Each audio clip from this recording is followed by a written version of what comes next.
So these days, it's not so much about album sales as much as it is about streams. And the reason that it's really important for many, many, many streams to happen or spins on YouTube, however you quantify it, is that incrementally every time a song is streamed on Spotify or a video is streamed on YouTube, the record company gets a certain percentage of money for each spin. It could be 10 cents, it could be 5 cents, it could be 15 cents, depending on the structure of the record deal that's signed with that particular artist.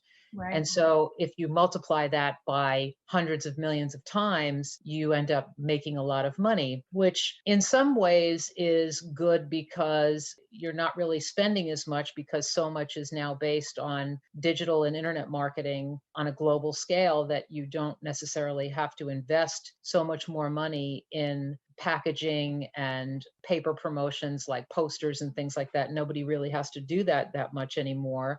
So there is a savings there, and you are reaching many, many millions of people simultaneously, which is the beauty of the internet. However, there is another strain of thought that says that you're missing out on a particular artistic appreciation in terms of the audio quality, in terms of the artwork that goes along with the music, reading liner notes and getting to know the artist and the musicians that are on the record. So some of those things are kind of lost. I mean, it's always a trade-off, but in terms of the artist and what they have to give up, you know, when an artist gets signed to a record company, most people think that the record company just goes and starts spending lots and lots of money on that artist and the artist becomes rich.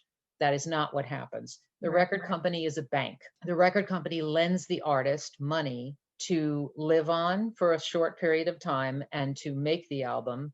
And they invest money into the various aspects of the marketing of that album release. So they pay for the video shoot, they pay for a photo shoot, they pay for somebody to write their bio.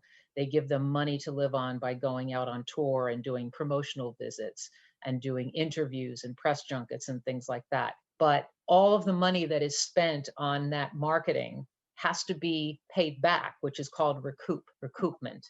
So the artist doesn't realize that if the label spends $250,000 on the initial marketing of that album release, that the artist is going to have to pay that back. And if they don't pay it back by streams or by touring or by merchandising or by a brand sponsorship tie-in, they're going to be in the poorhouse. And a lot of times an artist will ultimately get dropped from the label and they'll still owe the label a lot of money.